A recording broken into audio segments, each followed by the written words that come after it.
I too want to congratulate and thank Senator Akshar for carrying the ball on this resolution, and welcome Juice and Marianne, her lovely mother, and the fact that she's become a wonderful advocate for other parents.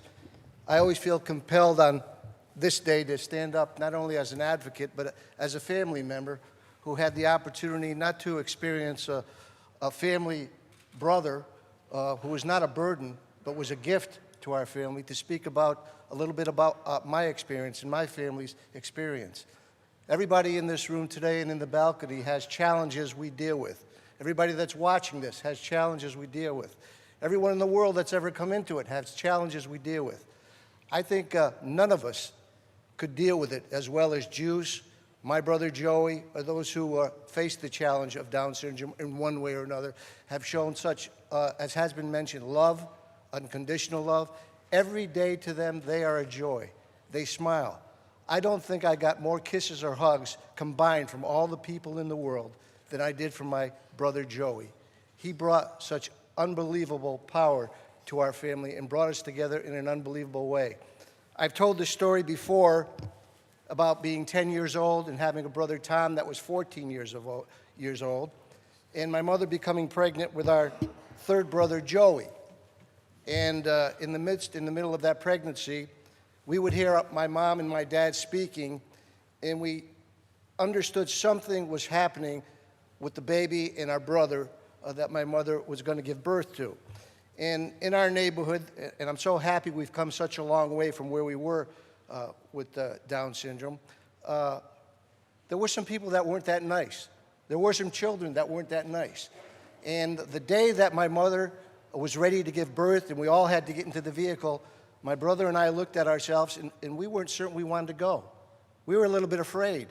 We didn't know what we were going to see, what our brother was really like, because of the rumors in our neighborhood from some of the people that weren't that kind at that time. And we got to the hospital. My mother went into the delivery room. We stayed in the outer area, sitting room, and it was a fairly quick birth for my brother. And I'll never forget this, that we were seated there, and the doctor came out and walked up to my father and said, "Your child is a mongoloid." I'm so happy they never use that term anymore. It's an extra chromosome. And he looked at my father and said, "You're not going to want to take this child home. There's a place out west where there's a home where you could send your child. I'll get you the information on it." And my father had a perplexed look on his face, and he said to the doctor, and we were listening, "Is our son sick? Is there something wrong with him? Is it his heart?" He said, No, he's very healthy, but you're not going to want to take this child home." And my father again hesitated and said, "Could me and my sons go see their mother and their brother? We'd like to go see them." "Yeah, sure." Took us into the room, and my brother and I kind of stayed back a little bit because we didn't know what we were going to see from what we were thinking, what we were told, and some of these expectations. And I looked at my mother clinging to this beautiful child, but I looked around the room because I was looking for my brother. And then I realized that was my brother, and it was the most beautiful baby I have ever seen in my life. And the love in my mother's arms and the way she was clutching that baby, you weren't going to get that baby out of her hands. And the doctor made the mistake of walking up to my mother and repeating what he had said to my father. And if she could have got out of that bed and ripped his head off his shoulders, she would have done that on that particular day. She looked at the doctor and said, "We're a family. We're an Italian family. We don't send kids to homes. We take our children home." And she wanted to get out of that hospital as quick as she could. And Joey came home. He spent 15 wonderful years with us. And today I talk to the family members also and the love they provide for these children in return for the love that they get from Down syndrome children. And I'm so thankful for my mom and my dad, who for 15 years cared for my brother. We were very active in school, so they had to make sure we got to the sports events and all the events we would do. But for 15 years at that time, because the services weren't there weren't people to come in and give you a reprise where you could leave. And my mom or dad never went to a movie in those 15 years, never went out to dinner, never went to a party. My dad worked in the foundry at the General Electric. My mom stayed at the home, took care of Joey, made sure when he was able to go to school, he got to school. In the limited area he could get to school. And there were days at that time where the schools, where there was a revolving door in some of the people who were providing services, the aides and things of that nature. And children like consistency when they're challenged in certain ways. And when someone would leave, which Joey was used to, or a day went wrong, I remember he'd come home on the bus, and he'd get off the bus, and his shoes and socks were not on his feet. He threw them out the window.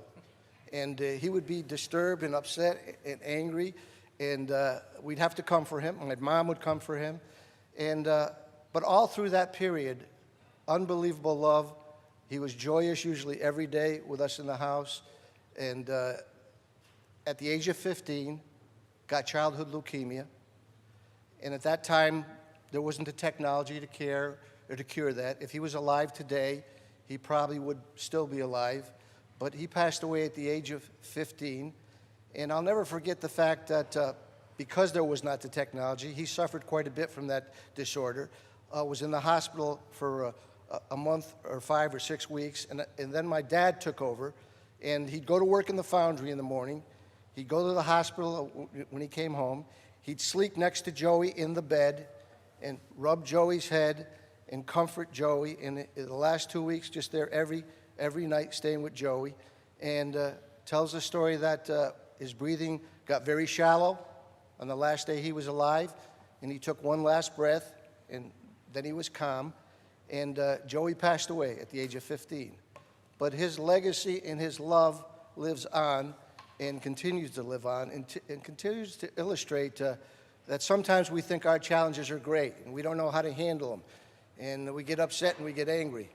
Well, they illustrate for us how to handle our challenges.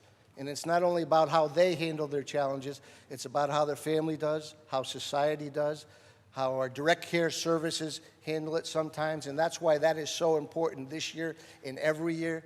We think about those men and women who are trained to deal with some of the challenges our kids have, and it's so important that we pay them commensurately.